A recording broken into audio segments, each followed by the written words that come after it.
Eh Théo, t'en penses quoi l'Italie pour le 6 Nations? Bah, vrai, je sais pas, je pense que ça va être compliqué. Ils Bon, ont les pas. gars, au pire, posons-nous et parlons rugby.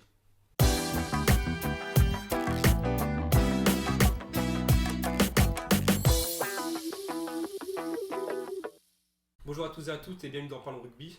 Donc, c'est le lancement des previews Destination. Donc, dans ces previews, on va donner un avis général de l'équipe. Ensuite, on parlera chacun d'un joueur. On abordera aussi les formes de l'équipe et la composition. Et enfin, il y aura le pronostic. Donc, c'est parti. L'avis général sur l'équipe. Donc, Vincent, un avis sur l'équipe? Alors, franchement, cette année, c'est très compliqué l'Italie. C'est de pire en pire, je trouve, de chaque année. C'est vrai que c'est compliqué. Léo, un petit avis sur l'Italie. Ouais, je pense que là, ils ont perdu des cadres. On sait que Paris C, il a arrêté l'année dernière. Depuis son départ, c'était de plus en plus compliqué. Hein. Il y a beaucoup de joueurs, de bons joueurs. Déjà, c'était compliqué avec leurs bons joueurs, mais là, avec leurs cadres partis, Vincent, tu peux nous parler de la forme de l'équipe de l'Italie en 2020? Pour l'Italie, c'est 8 matchs, 7 défaites. Voilà, donc il y a un match qu'ils ont été gagnés sur le tapis vert contre les c'est Fidji. ça, sans jouer, donc Ça compte pas vraiment. ça représente pas Mais sinon, vraiment. c'est triste. Hein. On l'a vu contre l'Angleterre, contre le Pays de Galles, contre les équipes contre Ça se prend des valises Italie. Voilà, on sait que sur les 8 matchs, sur les 8 matchs, sur 8 matchs, ça a mis que 8 essais en 8 matchs, donc c'est très très pauvre. Ouais, ça marque un essai voilà. en moyenne par match, ça en prend 4. Voilà, parce que 34 essais pris en 8 matchs, en 7 matchs joués. C'est C'est trop, énorme, c'est hein. beaucoup trop. C'est Donc, énorme. déjà, on sait que leur défense, ils peuvent pas se baser sur ça. C'est pas assez solide. Donc derrière, créer un effectif. Pour moi, il manque clairement de repères. Hein. Au niveau de l'équipe, attaque, Ça défense, manque de repères. Il y avait Paris C qui était là pour tenir un peu pour faire La baraque, quoi. la baraque. Paris C, il embellissait un peu l'équipe d'Italie. C'est ça. Mais depuis qu'il est parti, il y a des leaders comme Minozzi qui doit être le finisseur de l'équipe, hein. Comme Luca Bigi, nouveau capitaine. C'est le nouveau capitaine, ça doit être le leader. Il doit remplacer Paris C et il doit être celui sur qui on peut compter. Et là, franchement, les deux dernières destinations, deux cuillères de bois, quoi. 0 point pris, rien, nada. C'est une première, ça d'ailleurs. C'est pas une première parce que c'est l'Italie qui fait tout le temps ça, mais je veux dire, la dernière victoire de l'Italie c'était il y a 6 ans. Ah, Voilà, en c'était 2015 contre l'Écosse. Voilà, le 28 février en 2004 contre l'Écosse, victoire 19-22.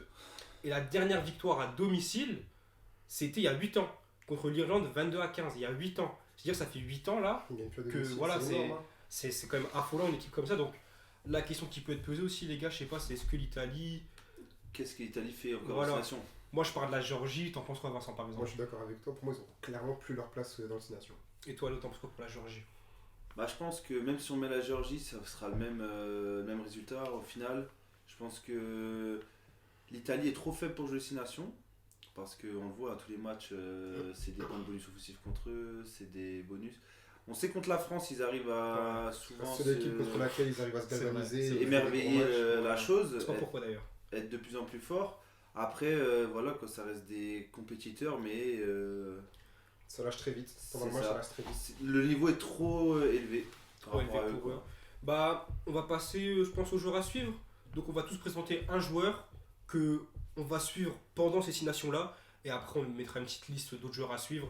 Donc voilà, Léo, ton joueur à suivre. Alors moi, Jake Polledri, numéro 8, troisième ligne, d'origine anglaise, qui est naturalisé italien.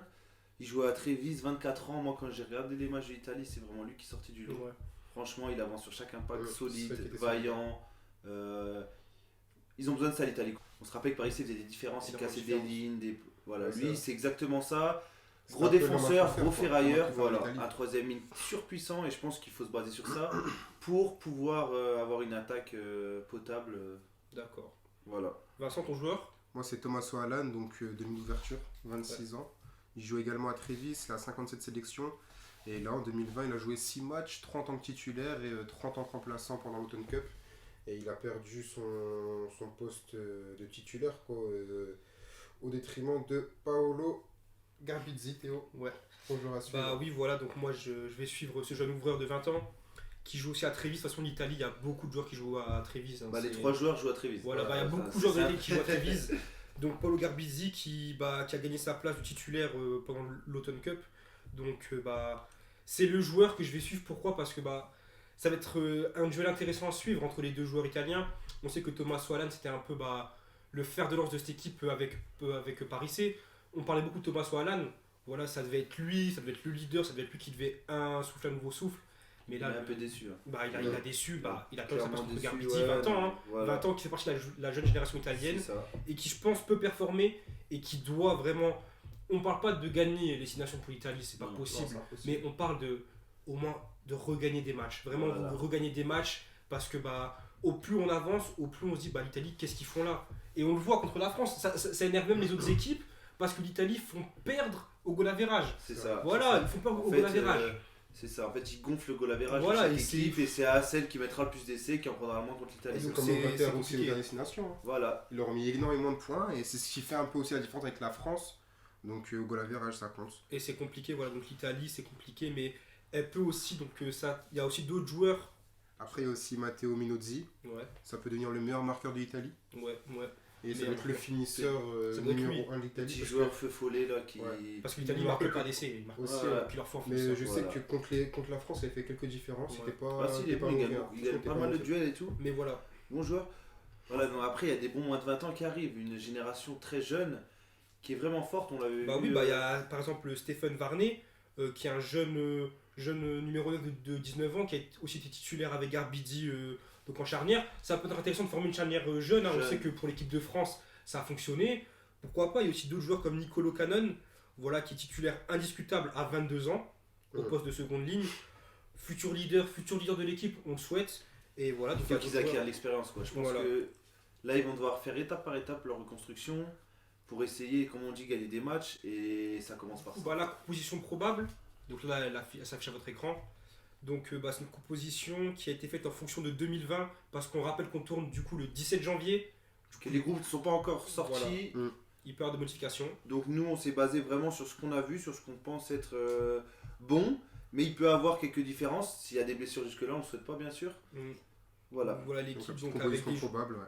voilà, des joueurs comme Stéphane Varney et Paolo Garbizzi. Voilà le peut-être futur la future charnière quoi, de Ouais. cette équipe italienne. Avec un Minozzi à l'arrière. Voilà, Minozzi à l'arrêt titulaire hein, et donc Minozzi qui doit marquer. Donc maintenant les gars on va parler pour qu'on est ici pour les pronostics. Donc le classement d'Italie. Léo, tu penses que l'Italie va finir combien du tournoi? Alors moi je pars sur une 6ème et dernière place Ok. avec que des défaites, cuir Cuir de de bois. bois.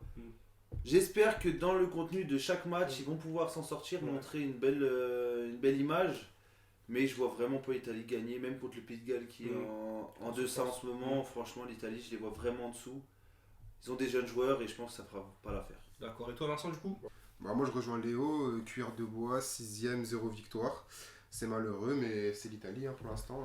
C'est Pour moi, l'Italie. ils sont pas au niveau du 6 nations, clairement. Ils sont pas au niveau donc Et toi, Théo, ouais, tu savais pareil hein, comme vous. 6ème. C'est malheureux parce qu'on a envie d'espérer que ça fait mal de voir une équipe tout le temps perdre. Ça fait mal au cœur des fois qu'on les Ouais, voit c'est jouer. vrai, c'est vrai. On sait qu'en plus quand il y a ligne ils sont là, ils pleurent, ils sont en fond dedans et tout. Mais dans les matchs voilà. Bah, ouais. Donc ça fait un peu mal au cœur. La réalité du terrain. Mais Ouais, voilà, c'est ça. faut espérer pour eux accrocher une petite victoire. Je sais pas contre qui, parce que ça va être compliqué. Mais il faut espérer que l'année prochaine, il faut apprendre. Voilà, ça peut prendre longtemps, mais ils ont, C'est comme ils ont l'équipe plus de que ça à France, hein, faire. ouais. Quoi. Voilà.